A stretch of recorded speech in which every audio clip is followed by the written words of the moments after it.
What makes a screenwriter or director follow their dreams in the first place?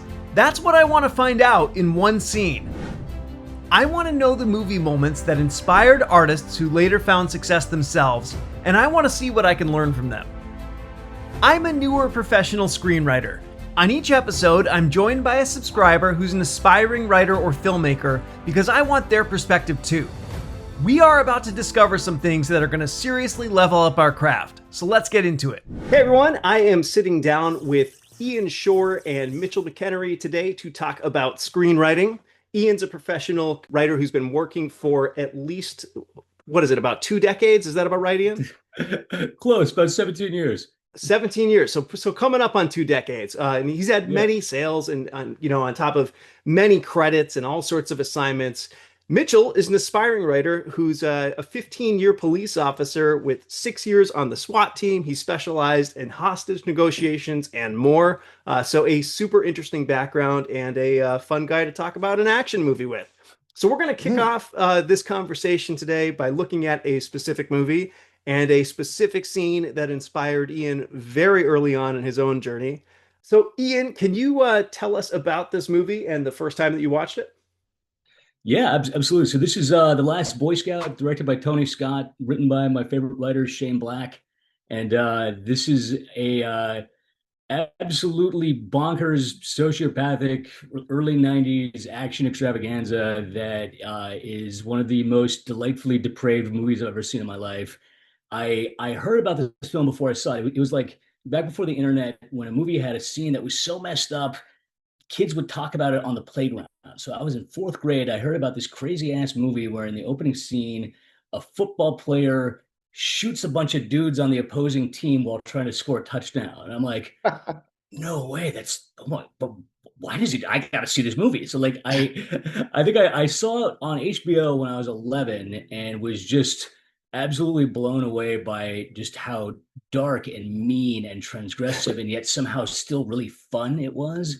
And that was the same year that, like, between this movie and Tony Scott's other early 90s one, True Romance, those were like the 2 things that got me excited about writing, because it was the first time I realized that somebody had fun writing these scenes. Like, there's a palpable sense of vigor and joy in the writing and in the filmmaking. You could tell that the writer was rubbing their hands together when they came up with this scene. That's cool. Yeah. So that is the scene that we're going to watch. We're going to watch the opening and then we'll dive into a whole conversation about it.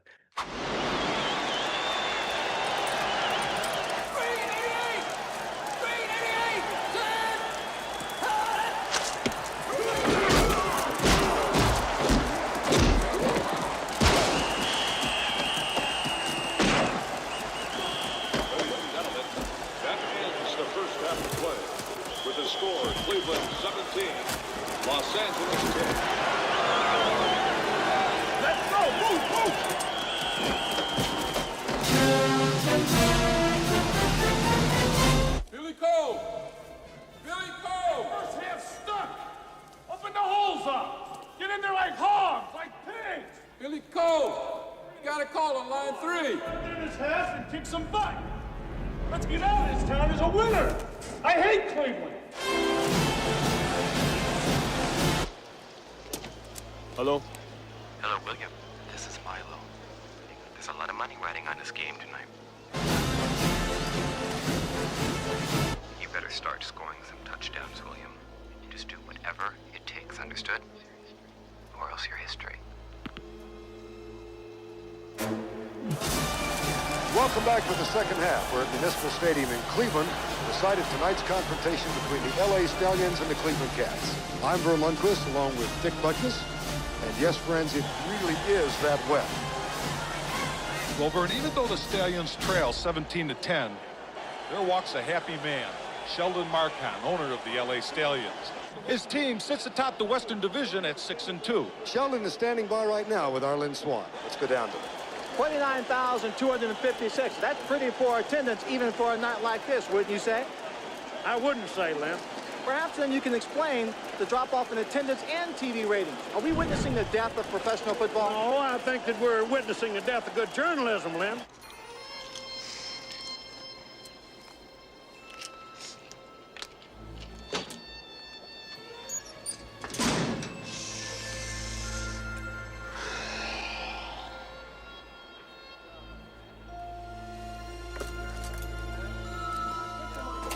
Mr. Marcone, are there any heroes left in this game? What game are you watching? Let's talk about heroes. Billy Cole is having the game of his life out there tonight.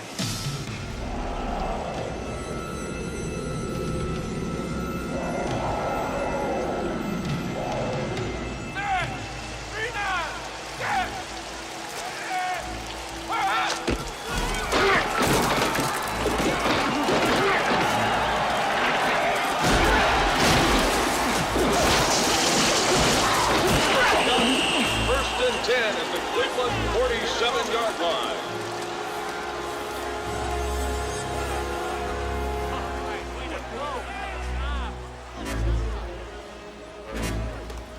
First and 10, less than 2 minutes remaining. This is probably LA's final possession. The Stallions need 7. A field goal will not do. And Dick, you've got to be thinking, get the ball to Billy Cole.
Hey, life up, bitch.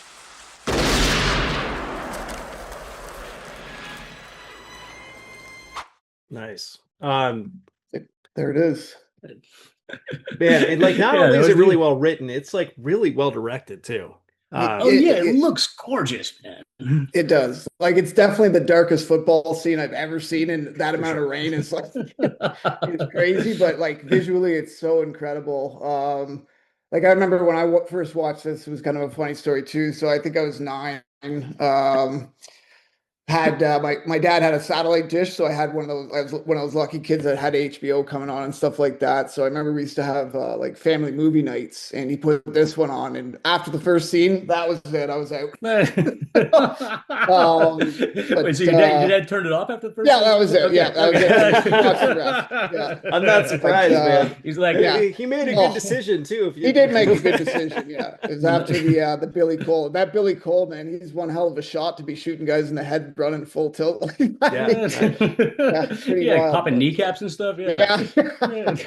Crazy. Yeah. Well, cool. Ian, you gave us a good setup for that one, but tell me a little bit more about like why out of every scene this is the one that you picked to talk about.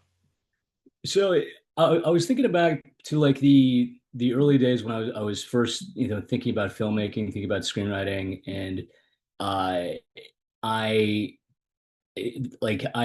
always been fascinated by movies and by how they're written. Like I would every Friday the local paper in my hometown would release movie reviews, and I would read them religiously. And I remember when this one came out, the guy gave it 0 stars. It was just talking about it was like it was like the cinematic equivalent of a hate crime, and I'm like, Oh, I need to see what everybody's mad about. Like it actually made me want to see the movie more. So like it had been living in my head for a while since it came out in 1990, which I guess I would have been about 9 years old then too. Yeah. And so when I finally saw it, I remember feeling like I was getting away with something by watching something that felt this grown up and messed up. Like I remember like when Roger Ebert reviewed this movie, he said like this movie made me feel like a weather-beaten innocent from a more simple time. I love that you remember the actual reviews. That's amazing. Oh yeah. This stuff sticks in my head. So I remember watching this as a young kid and thinking like, oh man, if I ever read a movie, I want it to feel like that. Like Yeah, I can't remember what other reviewer said this for about what project, but I think it was some other reviewer talking about Shane Black, and they said he has a style that hits you so hard that you laugh, and that was absolutely the experience of That's watching this for great. me as a kid, and I was just determined to create something that would capture that same feeling. So yeah, like it's not a coincidence that the year that I watched this movie was also the year that I wrote my first feature. Really? Very cool. Are you saying you wrote a Actually, feature at 9 years old? no, no. I watched this movie when I was 11. I'm fudging the timeline a bit. I watched this movie when I was 11. I wrote my first feature at 12. No That's pretty shit. cool. Wow. I wrote my man. first at 19, and I still feel like that's pretty early. Yeah, Or I think 12 I was crazy. 42 for me. So Well, wide trust variety. me, yours is less embarrassing than mine. I've had my fair share of embarrassment, but it's you know what? It's just learning from it, just learning from them. So it's been good. That's Yeah, nuts. I just I wrote it on Macintosh Classic in Microsoft Word. I was using dot matrix printer paper, Oh yeah. and but I wrote one feature per year every year between 12 and 25. Are you Very serious? cool. That's incredible. Wow. That's That is. very, very, very cool. Yeah, Is that when you broke in when you were 25? yeah, that was right when I got out of USC. Like I started college late. Like I was a 21-year-old undergrad freshman studying screenwriting at the film school there, and I got a couple things made independently when I was at USC, but they didn't break me in. Like the poster for Splinter you see behind me. Like I wrote that when I was at SC, but didn't get an agent or a manager off of it, and wasn't getting job offers because of it. I sold my first like studio sale script, like my first studio spec, right around graduation time. So yeah, like people say that you need to write like 5 bad movies before you write a good one. I think I wrote at least 12 bad movies before I started Yeah, but I writing mean, you stuff were that was more young when you were competent. writing those, so that's Oh pretty yeah, so I cool. had an So, excuse. Yeah. I mean, I do think that I have seen a consistency with like, if you start younger, you often have to fail more than if you're starting later in life and you've lived and had a lot of life experience to kind of stack on top of that. Like I mean, it took me a long time to write anything that was any good. I think I broke in like 8 years after the first time, something like that. I don't know. Oh And for yeah. me, maybe the ease of rejection gets a little bit easier as you get older too. Like to take that kind of rejection younger, I think would have been a lot harder for me. So maybe that was the reason why I held off so much, right? Because this is honestly like a tough profession to get into, and it's tough to put yourself out there. Like I know Nate said, what my background was, but this is 10 times harder than becoming what I was doing on the SWAT team, right? Like this is hard stuff, but it's a lot of fun. But yeah, It and is I fun. think that was what was holding me back was just the fear of embarrassing or not putting out there. But now, as you get older, that kind of goes out the window, and you just kind of want to do stuff and see what happens, right? So Oh yeah. Well, yeah. if you start young enough, you're too young and dumb to know, when your stuff sucks. Like, when I wrote my feature when I was 12, I was like, what, this is pretty good. Maybe I can, if I took a paper copy of it around Sundance. Like I lived in Park City, Nice. so I was going to the festival every year as a kid. So I took a paper copy of my first feature around Main Street and tried to find directors who would read this thing. And like these days, like if you Good ask for me you about though. that script, I'm like, it's at the bottom of a mine shaft until after my death. But back then, I was like, no, this is solid. This is good work. I think I should put this out in the world. Like I Sure. was too Yeah. green to know better. Yeah, I think that's also I mean, I certainly did a lot of that, just not knowing any better, because why not? Um, I thought it was really interesting that you like immediately called out like that it felt like this writer was having fun when you first saw it, and you Mm. were like, "That's what I want to do," which feels very on point, and also like I think anybody who's like been studying screenwriting for any length of time just knows Shane Black as a writer who clearly has fun on the page, right? Like, and to the point where he has influenced, or certainly like in an era, there was an era where he was influencing everybody, and I think that still happens today. Oh yeah, It's pretty cool. yeah. You can absolutely see his fingerprints on scripts now in 2025. He's influenced multiple generations. Like this other writer I like, Scott Rosenberg. He's got this quote. It Yeah, says, "Bill Goldman showed that screenplays could be fun to read, and Shane Black showed that they could be fun to write." Yeah. that's cool. That's a great quote. And as you're Yeah. reading it, you can really you can feel the fun that he's having in it, right? Oh and yeah, just reading it, you're just like, man, it's so like well written and everything's just so well placed. Like jealous by 100, but he's good. He's good. But yeah, it looks like he's having a lot of fun with it. yeah. We talk about like the way he wrote those opening pages. Like this once I started, going to the bookstore to buy screenplays, like, and once the internet started having them hosted on sites, this is one of the first ones that I sought out just because I wanted to see how he wrote that scene. And the writing in it is just gorgeous. It's poetry. And if there's any tragedy about this, it's that the line that the script used to end the scene is I not the know. one they used. It's not nearly as good. I think they're afraid of getting sued. Yeah, I was think you're wondering right. about that too, because I actually So, like the one in the screenplay better. The line is, "I'm so going to much better, yeah. Disneyland," which I'll put up Yeah. on screen.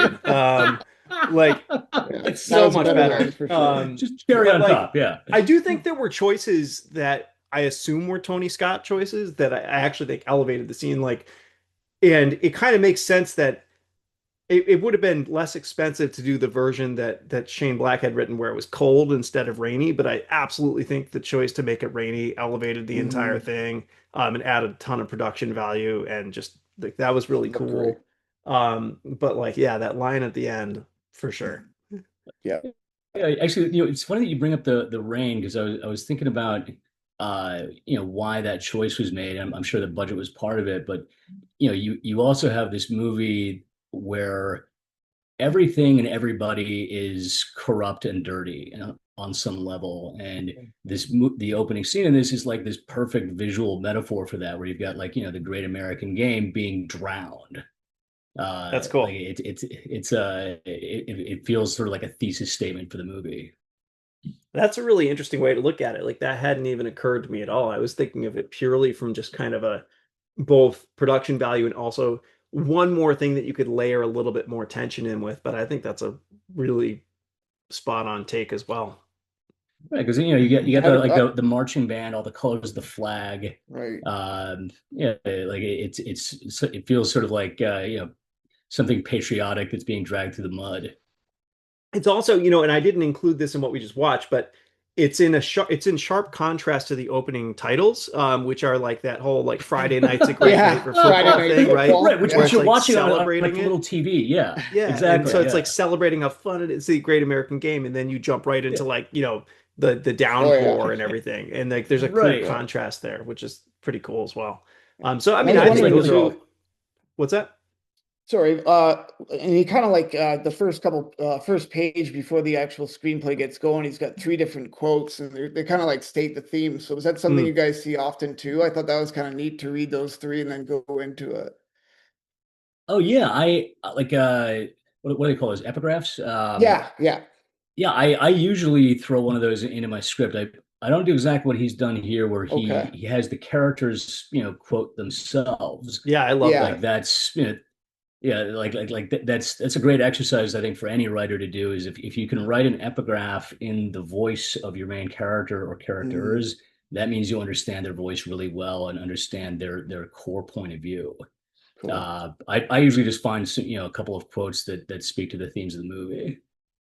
That's cool. So like, tell me a little bit more about how this has influenced your own writing. Like, you said like you wrote your first feature not long after that. Were you making Shane Black copies back then, or? I at that point, I don't know if I'd actually read any of his stuff. I just, I was pretty obsessed with his movies. Like, I could, by the time I was in a freshman in high school, I could, recite half the dialogue in Last Boy Scout and Long Kiss Goodnight. Nice. I don't know if I read them. I think I must have read them a little later in the 90s once I was able to start, finding them on the internet or getting them from bookstores.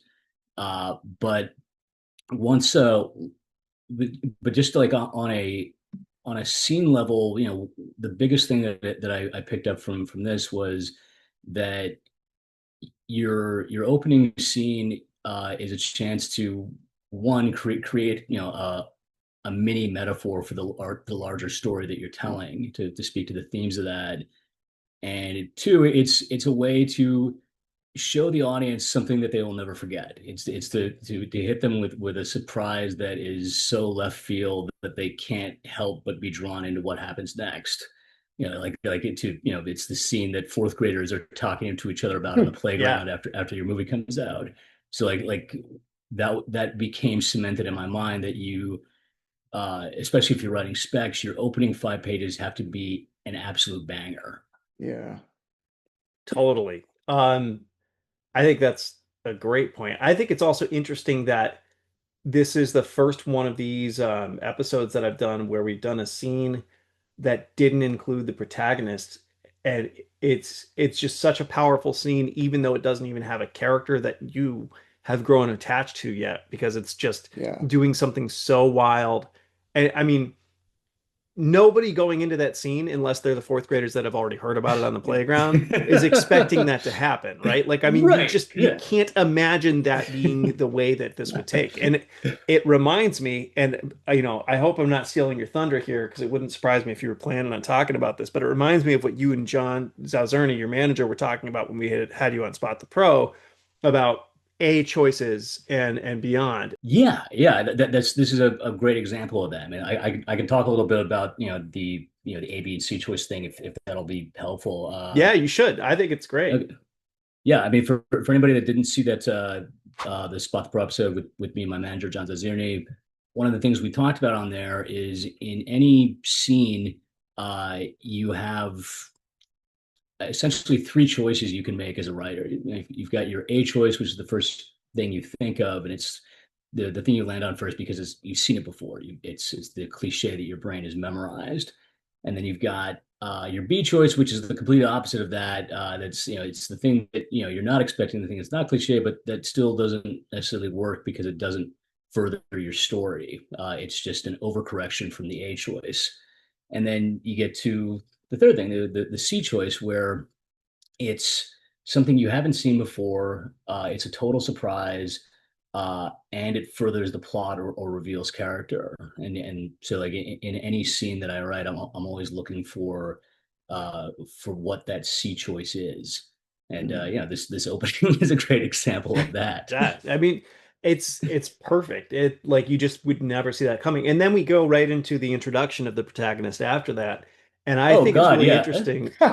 So, like, that review that you mentioned where it's like Shane Black has a style that hits you so hard that you laugh, like, I think that's a perfect example, because even in the way that he writes it, he's writing this protagonist as like the meanest, grouchiest person you can imagine, right? Which, like, that can be difficult to pull off and like make the audience want to join you for the ride. And yet, like, the way that character introduction is done, you're just interested in, and you even already kind of like him out of the gate, even if you're not sure why. Like, and it's just like, but like the thing with the squirrel, like, it's like completely out of left field. Like, it's just for anybody that hasn't seen the movie, the scene after this when they introduce Bruce Willis's private detective character, he's passed out in his car in front of his office, 10 o'clock in the morning, and some kids walking past find him, see that he's like passed out, and they get this devilish gleam in their eye, leave the frame, and come back with this dead squirrel that they toss onto his body. Still doesn't wake up, so they come back again to try to steal his wallet, at which point he wakes up and sticks a gun in their faces. It's so good. When they tell you to create a likable character that the audience can root for, you have Shane Black just being like, okay, what if we did the opposite of that? What if we got a guy who is just lower than low, and we see if the audience will still stick with this guy. Like he created this amazing challenge for himself with that character. And what's so interesting too is, like, opening on a drunk, like, a drunk character who is a drunk and like that's a problem in their life. Like what a cliche move, right? Like there's so many movies and like and Mhm. scripts that never become movies start with like a drunk and start with a character who's just, passed out or whatever. Like that's so common. And Yeah. again, like he just pushed so far beyond like the cliche there that What's instead the of C choice? feeling like it's a completely memorable and it's a blast of a scene. And then they just keep it going where like in the next scene he's on the phone and he's like, I think I killed a squirrel last night and I don't even remember it. It's like I think I fucked a squirrel to Yeah, I death. think it was fuck the squirrel. Yeah. oh right. I'm thinking of the script Yeah. because I read the script and watched these together to prep for this. Like and so like it's kind of merging in Yeah. my mind. But like Yeah. But Bruce Yeah, but Willis like, plays a great hungover guy. So I think a lot of people can get yeah, behind that. You know what I mean? he's Like he's the most believably hungover actor I've ever seen. 100%, 100%. He's always hungover and it's just a bad day for Bruce Willis, right? So Yeah, I mean, but that squirrel thing is a great example of a C choice because think about it, you're not meeting the main character through their own point of view. You're meeting them through the point of view of characters that we never see again. Like, meeting from the point of view of these neighborhood kids who see him as this figure of comic pity that they can mess with. And because the audience, because the filmmaker is asking the audience to kind of laugh at the character instead of pity him, instead of feel sorry for him the way that a more melodramatic director or writer might go for, that's why that introduction works. If it's a guy waking up all sad and hungover in his apartment while a saxophone solo plays in the background, that's right, that's right. the sad scene we've seen a million times. And then just by entering it from a different point of view with a different tone, that's why you get your C choice. Yeah. It's I think like the whole script is just kind of it's examples of that C choice thing over yes. and over and over again. I hadn't read a Shane Black script in so long too, so it was really fun to kind of go through this. But I mean, like Lethal Weapon was a very early script of mine, like that I read to kind of start learning this stuff. And so certainly, like, I mean, I think it's just true of so many screenwriters, like. Especially if you write anywhere close to the action space, Shane Black is somebody that kind of like something from his work has sort of influenced you along the way, you know? Yeah. Reading one of his scripts is incredibly liberating for a young writer because it's a prime example of how the only rule is make the reader want to turn the page. Like especially if you're writing a spec, the only stylistic rule is keep them engaged. And because so few writers do that better than him, where you feel like somebody's sitting next to you, throwing images up on a screen one at a time. So like it's almost like you've got this personal conversation happening with the writer. That's what somebody with a great voice does. Do you feel like you can mark when you started to figure out what your own voice was? Yeah, it definitely took a while. It's any anybody who's got a strong voice, and I've been told that I do, usually starts off copying somebody else's. I mean, like if you look back, the like early Rolling Stones songs sound like Muddy Waters, and early Beatles songs sound like Chuck Berry, and it's a while before they stop sounding like their influences and start sounding like themselves. Um, I I think for me, I didn't start really sounding like myself until probably senior year of college.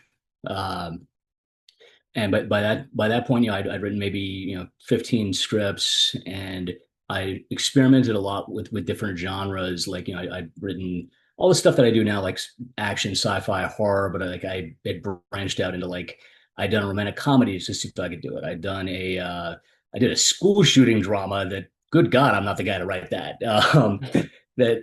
So I played around in a bunch of different sandboxes just to see where I fit and what felt natural. But just through just trial and error, I figured out what types of stories came naturally for me, and I by reading so many different writers that I admired and whose voices I wanted to emulate, it stopped being me copying one guy and starting to integrate more different types of styles into my own voice, and somehow out of that stew of influences, like my own voice showed up. And when you're talking about voice, I'm assuming you're talking about more than just the words on the page as well, right? That comes into play, but Yeah, I think that it's really about it's about style. It's about page design. It's about word choice. Uh, but it's also about the emotional experience that you're providing for the reader. Whether or not they can read a page of your script and know that, like, oh, this is a Shane Black script, or this is a Scott Rosenberg script, or this is a Tony Gilroy script, and I can tell this because of how this is making me feel and how this is reading on the page. totally. Yeah, I mean, like I assume that reviewer that you were mentioning, like they were talking about they Shane Black movies, but not necessarily having read his scripts, right? And they still recognized his voice from watching the films. Uh, yeah, I think it was probably a review of I think it was a review of Long Kiss Goodnight, uh, like which has dialogue that is funnier than most comedies, but is also packed to the brim with insane violence. Yeah, is it like it's with that one. You can't watch that and think it's anybody but this one writer. Totally. Mitchell, I'm curious what jumped out to you as you were Yeah. kind of revisiting this stuff. Basically, I'd say that the main thing was, your other show, First Page, and really grabbing onto the audience when you can, and really like reading this, and it's not just one page, but the first five were just incredible. Like everything about it was like I think Ian said it best when he said like you've never seen that before. You'll talk about it, right? Like that's something you've never seen before. And I think because it's something I've never seen before, you remember it, right? That's something that sticks out. So like this opening here, I'll never forget, like Saving Private Ryan, Scream, things like that. They really grab a hold of you like that. So I even talked to a friend the other day. I was telling him I was coming on this show, and I said I'm doing The Last Boy Scout, and he's not even like a movie guy, and he's like, "Oh, is that the one where the guy's running around shooting?" He even said he even gave the line at the end. He was like, not the Disneyland line, but The eight life eleven a bitch. Yeah, boom. And I said I couldn't believe this guy quoted it. So what I really learned from our conversation here and just this first 5 pages was how important that is to grab the audience at the start. And just like looking through it, like I know one of the rules is try to write what you know. Obviously, I try to write policey type stuff, but I'm reading like down on the field, the hurdle breaks, LA team trudges through the snow of the line, scrimmage, Cole adopts a 3-point stance. Everything happens in real time. Snow falls, receiver breeze pass in motion, begin their patterns, moving like gazelles. Like his visual storytelling like kicks the shit out of mine, right? Like, and I can know policing, I can do stuff, but it looks like Shane Black's like I feel like he's been a veteran on an NFL football team, right? Like the way he writes it, the way it's just really cool, really cool. Yeah, that's like it's incredibly visual writing, and Yeah, it feels like he's unspooling the movie image by image on the page, and right. it's hard as hell to do that in a way where you don't get bogged down in too much descriptive writing. Right. Like one of the hardest jobs of writing action is striking a balance between painting a picture for the reader and keeping the action moving, keeping the story moving. Right. It's so efficient. He's just efficiency, it right? Like so efficient. Yeah, he is. It is really Unbelievable. tricky because it's like you have to like nail the clarity of the picture to the point where like especially in action like the geography has to be clear in the reader's mind, right? Like True. that was a that was like a hard thing for me to overcome. I remember like earlier on as a writer like I would get that note back all the time. It's like I got lost in the geography of this scene, Oh because yeah. it's like you're trying to do so many things at the same time and it's like Right. okay, but where are the characters? And if the reader can't picture that, they're instantly taken out of the story. It's a tricky thing to learn, but I mean, Yeah. and that's just nailed in every single line of this script.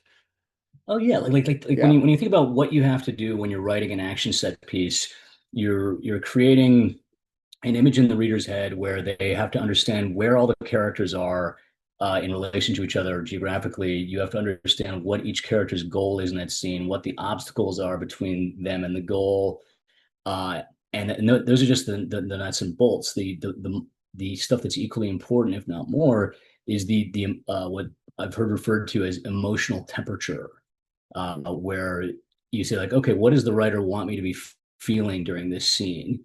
And what if you look at these first few pages, you're seeing stuff that makes you feel like excited, scared, cold. Like it's like you can feel how goddamn cold it is on that field in those pages.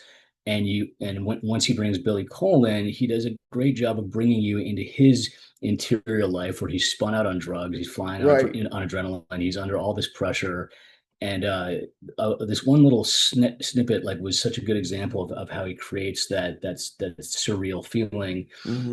He says like this brutalized player goes past on a stretcher, cheerleaders bounce and frolic. So he uses this contrast between this really horrible brutality of the game mixed, contrasted against something fun and whimsical with the way the cheerleaders move. Yeah, it's quite a contrast.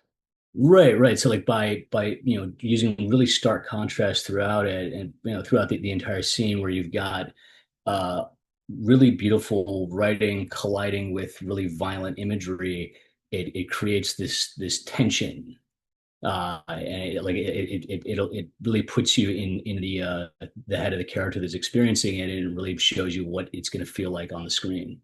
Yeah, totally. Yeah, I mean, and even like right below that, like you can see he's seen the entire movie, right? Because he's like his heartbeat thuds on the soundtrack. Like, I mean, this is right. You're seeing the entire experience there, like all of it, which is again so hard to accomplish in a few words, like while keeping it feeling like the thing is moving at the pace of the movie. Yeah. And if you look at the next scene where they introduce Bruce Willis, he talks about palm trees sag in the heat, a windless 80-degree morning, or windless morning, it's 80 degrees at 7 a.m. And he just took you from this frigid chaos into like something that is almost narcotic in its heat and stillness. Just by having that level of control over the emotional temperature of each scene, that's part of what makes him such a strong writer. Totally. Yeah, I don't know. It's just it's a lot of fun to revisit. Mitchell, I want to I know that you said that you had some other questions for Ian, so I want to make sure I'm opening the floor for that. Yeah, no problem. I guess my first question is we talked about visual description. Like, how did you get better at that? Was it just with time, or was there a specific lesson or book that you read? Because that's one thing I'm kind of struggling with, I find. Yeah, I read a lot of stuff by writers who are masters at visual description, like the guys who you can really see the movie playing on the page, like obviously Shane Black, Scott Rosenberg, Tony Gilroy, J.J. Abrams does a fantastic job of that. Joe Carnahan is a joy to read. He is. Just really devouring their stuff and seeing the choices that they make. As I was studying this, I kind of realized that there's a couple different schools of discipline when it comes to writing visually. There's the maximalists and the minimalists, and they both have something to offer. Like if you read like Walter Hill, is like he's like a samurai with his language. Right, it's amazing. Total minimalism. Not a wasted word, and yet you see and feel everything that he wants you to. So you can read his stuff and see like how you can use minimalism to your advantage. Or if you read like somebody like I was talking about earlier, Will Bell, he's a guy who his first script he overwrote the description so much that in order to get the script down to a acceptable length, he made all the dialogue dual dialogue. just to cut I've seen a lot of that. Ortine Kurtzman do that a lot. Like tons. Really, eh? Like, yeah. I've never seen that. Huh. I'd say overwritten, but that's not actually accurate because and when you're reading it, doesn't feel overwritten. You fly through 5 pages of description the way you like at a pace you could read a page of a crappy script. Okay. So the dual dialogue. Sorry, go ahead. Oh no, go ahead. The dual dialogue thing is interesting, and like it's actually a tactic that I use here and there now because I actually like the way it can speed something up. It's not just about shortening page count, although it certainly can do that, but like it can actually speed up the feel of a page too when you're trying to control that reader's experience, which is what it's all about, right? It's like you're trying to control the experience that the reader is having.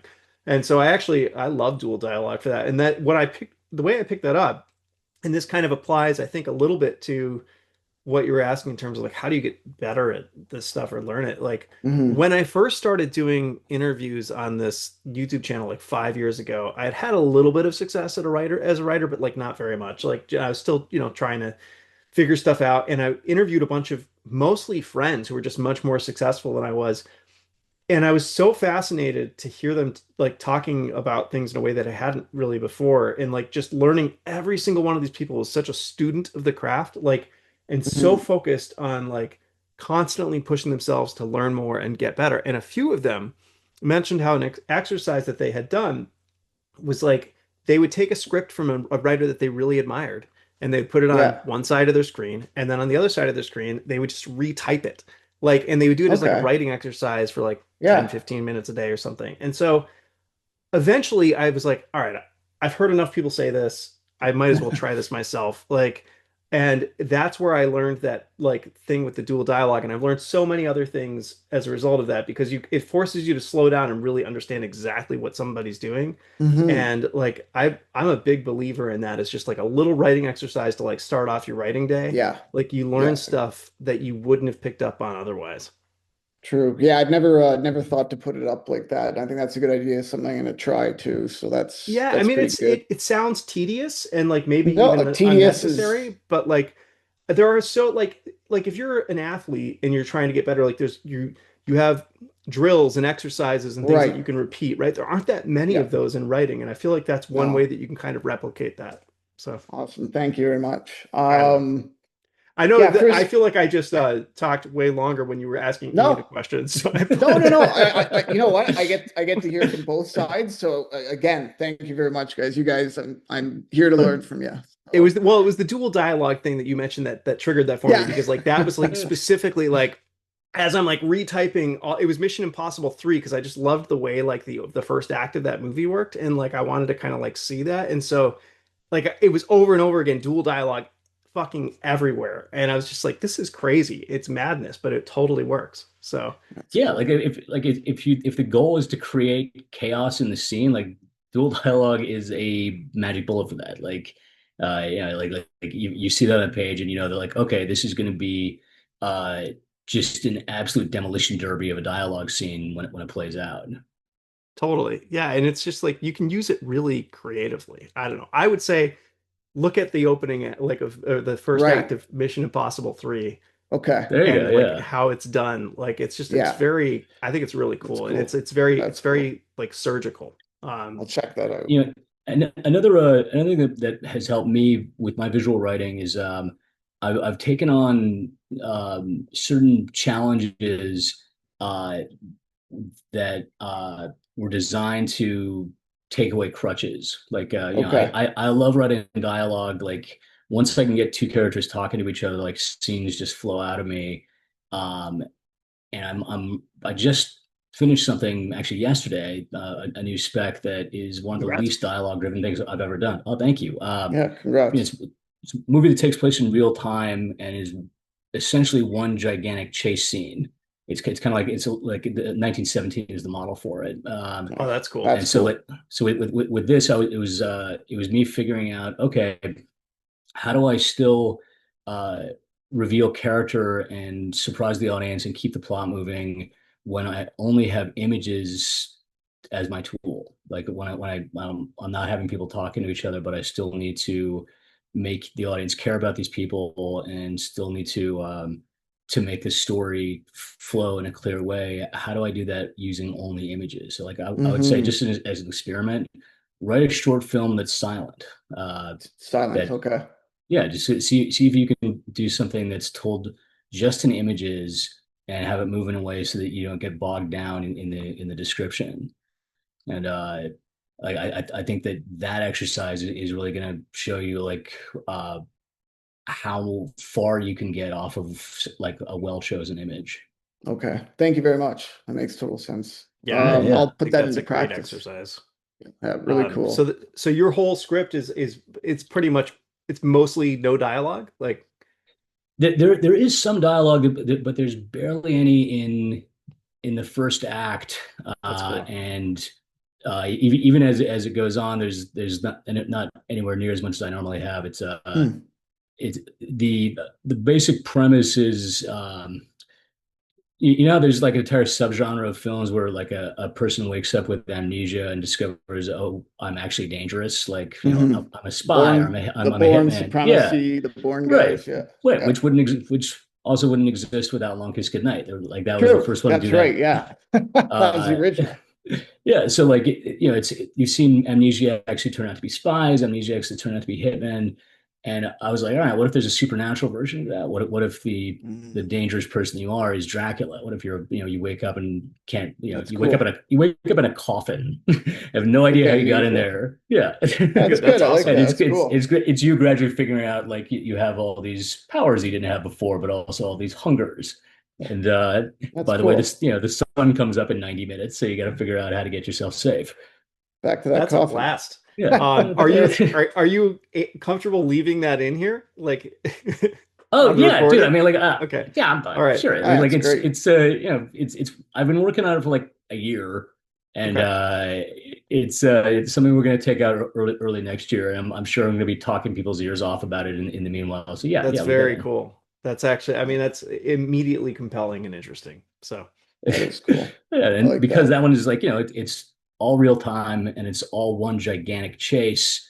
I had to lean on visual storytelling for it. Like, this is like one of those times when like dialogue actually slows the movie down.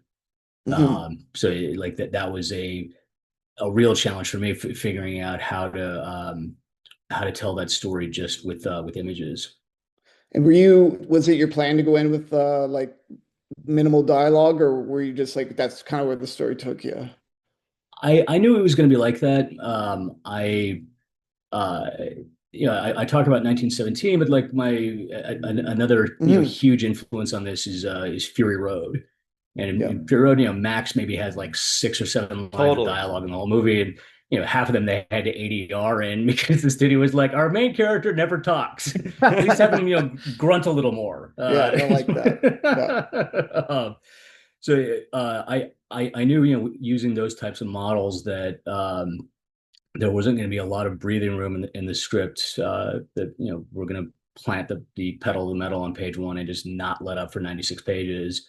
So how do you keep people emotionally engaged when you don't have the normal tools that you have to create that engagement?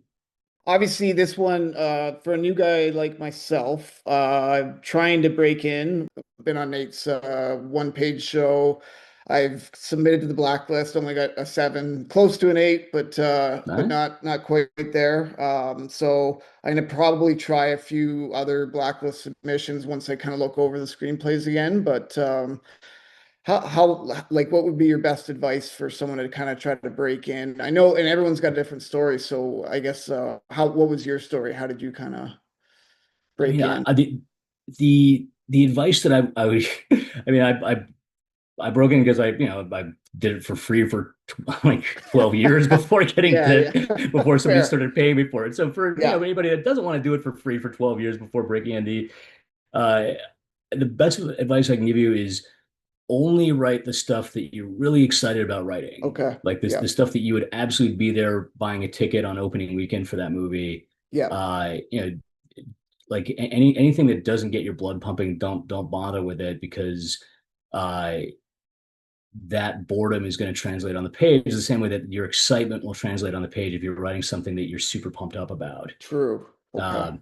And like if you focus on the stuff that you genuinely love, that genuinely excites you, that becomes your brand. Like that be like people talk about branding as if it's shackles or a pigeonhole, but it's not. It's a sandbox full of things that delight you. Okay. And by focusing on that, A, you'll have more fun writing, and B, you'll be presenting yourself in a clear way to the town and saying, like, I'm Mitch, this is what I'm good at. Okay. Yeah. Very cool. Yeah, I think that's great advice.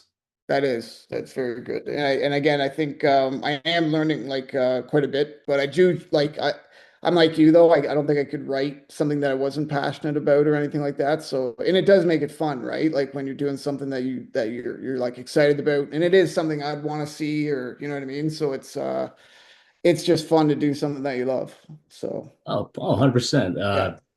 Like there's this great quote from Tarantino on the True Romance writer's commentary track. There's you should always be a little embarrassed to show your script to people because of how much it reveals about you. Right. So like if you're writing from that really personal place where like you can read this and without even knowing you see what stuff you find fun or interesting, what kind of stuff obsesses you.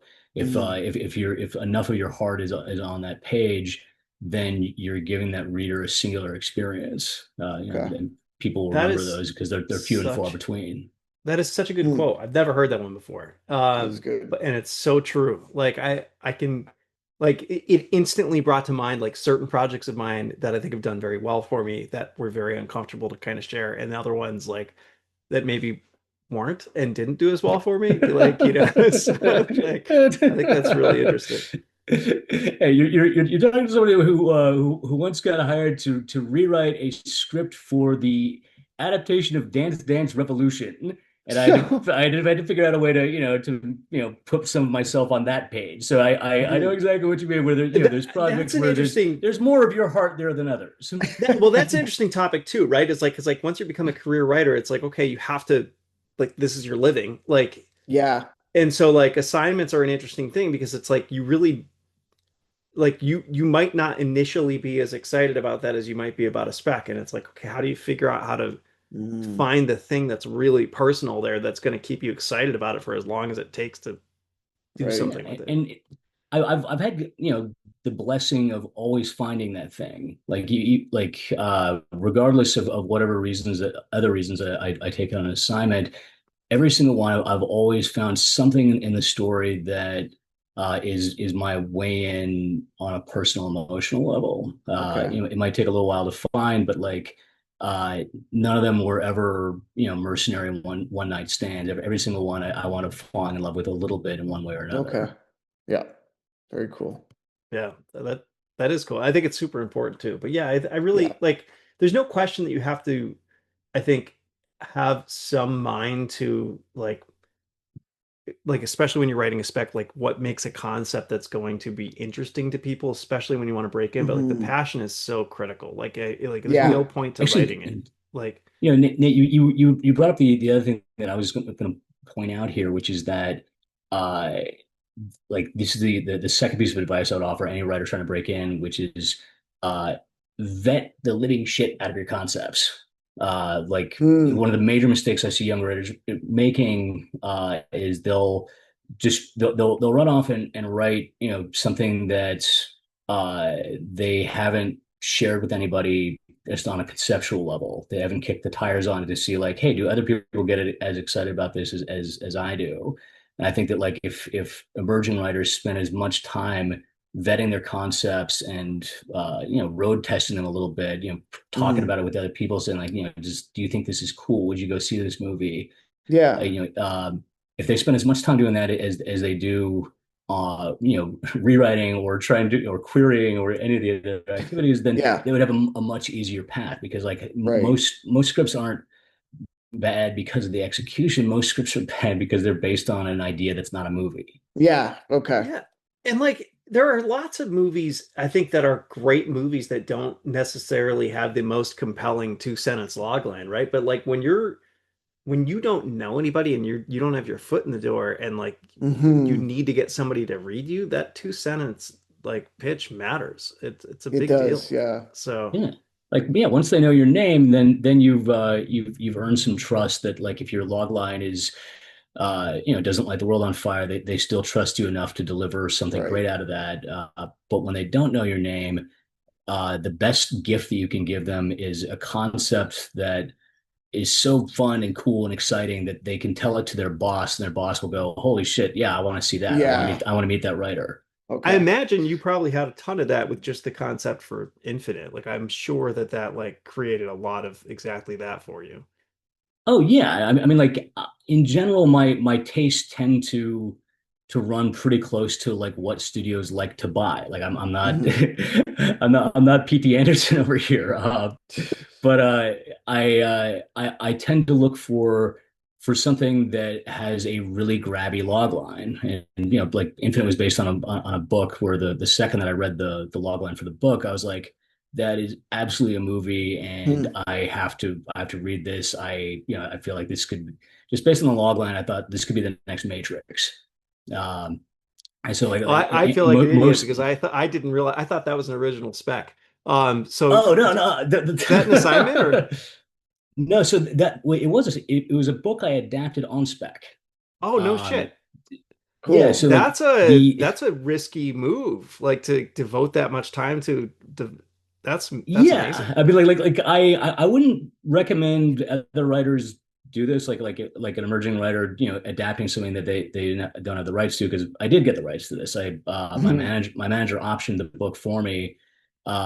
Basically, the studio so the studio guy was in Kathmandu back in like 2010, and he found a copy of this self-published book on the bathroom shelf of a tea house. Started reading it, and there was a bounty on the first page that says, "Whoever finds this book and helps me get it set up at a movie studio or sold to a publisher, I'll give you 10% of my earnings." So Hmm. the executive starts reading it, and he realizes, like, wow, there's totally a movie here. So he comes back to the U.S. He tracks down the writer, this guy Eric Mykrantz, options the book. They start sending it out to writers. I read it. I fall in love with it. I go in and pitch. Imagine was the studio at the time, and they didn't go for it. They're like, okay, so you're pitching us The Matrix, but what we want is like Harry Potter. So I'm like, all right, Uh, go with God. So the executive who found the book originally remembered my pitch and liked it, and they never found a writer. The rights lapsed, so he called me up after that. He's like, "Hey, do you still want to do the book is called Reincarnationist Papers?" He's like, "I can't pay you, but is this something you love enough to do for free?" I'm like, "Absolutely." Like, this was years after I pitched, and I never stopped thinking about it. So it was like the one that got away came back. So I spent the next couple of years adapting that on spec, and then somehow convinced Paramount to spend $150 million on it. awesome. So yeah, like that was we had to thread a lot of needles to make that one happen. That's Like like a I series yeah. of ballsy writer moves because it's like the whole like starting with the bounty on the book and Hmm. then That's like cool. Yeah. That was like yeah you that, doing that it on Really spec cool. and like that's pretty interesting. So Yeah, it's an yeah, interesting a lot story. had to go right for that thing to to even get made in the first place. And that's how long cool. was that process from start to finish with Infinite? Let's see here. So I pitched on it in 2011, Hmm. and it didn't get the job. They came back to me in 2014. Jump ahead like a few years, that they come back saying we never found a writer for this. Hmm. It took me 3 years to write it because I kept putting it away when I was getting paying jobs, and I was working on the set of a TV show at the Sure. time, and it was a massive pain in the ass adapting this thing because Yeah, it's I never adapted a book no. before, and Yeah. uh, What was the what I page was count of the book? Was it a big novel too, or there's I don't know, probably, I don't know, somewhere between 400 and 500 pages if I yeah, so recall that's correctly. that's a But lot. so it it was something that I was also so stuck on a second act issue that I spent an entire year just rewriting the first 50 pages over and over again, trying to solve the problem. So anyway, cut to 2017. If we finally take the finished script out, and we were in production by August 2019. Very cool. That's a cool story. It was and the guy that wrote the book, I mean, he self-published that thing back in like 2000, I don't know, 8 maybe. So like for him, this was like a multi-decade journey between him writing it, self-publishing it, somebody finding it in Kathmandu, optioning That's incredibly early for self-publishing too. Like, but he did it through Amazon, and it only sold a few copies, but just through total kismet, one of those copies wound up in the right hands. That's crazy. That's amazing. Well, this has been awesome, guys. I really appreciate you taking the time. Were there any like last like things that you wanted to talk about, Ian, or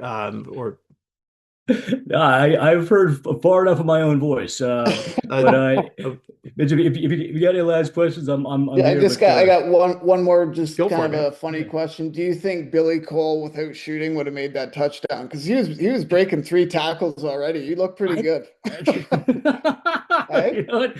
I think if he just kept running and not, I think that I think that maybe his fate was sealed the moment he stuck the gun in his sock. Yeah, that's it. Once you're like, all right, well, if I can't make the touchdown, here's how I'm going out. Here's like maybe you kind of would prefer to go out like that than actually make the touchdown. Good question. Thank you. That's a good question, though. Thank you very much. You guys are great. Oh man, this has been awesome. I really appreciate it. It's a lot of like the entire reason that I'm doing this series is an excuse to like geek out about screenwriting for like an hour or something with other people, and like I'm always trying to continue to learn myself, and so it's really fun to have somebody like Ian like come and hang out and just talk about the craft. And also like I think sometimes like when you've been in it for so long, you forget like a certain perspective that is really useful that comes from people like you who are earlier on in their own journeys. And so once again, I appreciate it. No, thank you. Mitchell, where can people find you online? And is there anything that you want to shout out or promote? Or nothing really to shout out. I'm pretty greenhorn writer, so I've got a few specs that I'm going to be putting out in the world soon. You can find me on Instagram, Mitch Writes 1982. But yeah, very new, so not too much to really shout out to yet, hopefully. What about you, Ian? So I know that you just finished a spec, which is fun, but is there anything that you want to shout out there or promote yourself? We're rolling cameras in March on my last spec, this shark movie called Shiver that we're doing with Tim Miller from Deadpool and Keanu Reeves over at Warner Brothers. Right on. So hopefully we'll be, if movie theaters still exist in 2027, we'll be out that year. Good.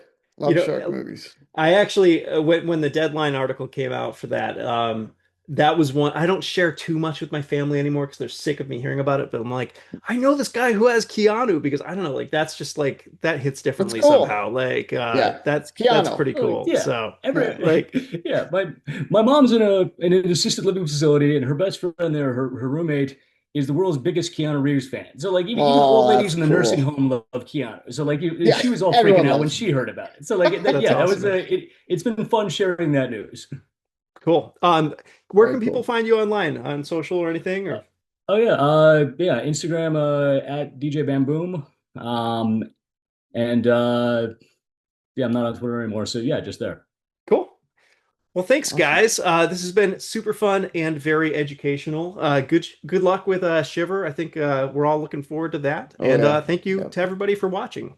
This is Mitchell, pleasure, Nate. Thank you, buddy. My pleasure. Thank you. If you want to see more from One Scene, you should definitely hit those like, subscribe, and hype buttons. But even better, you can become a part of this community by commenting below with your own thoughts and takeaways. And if you're interested in being part of a future episode, head on over to my website where you can find out more details. The link's in the description below, and if it's still active, that means I plan to make more of these. Thanks so much, and I'll see you in the next one.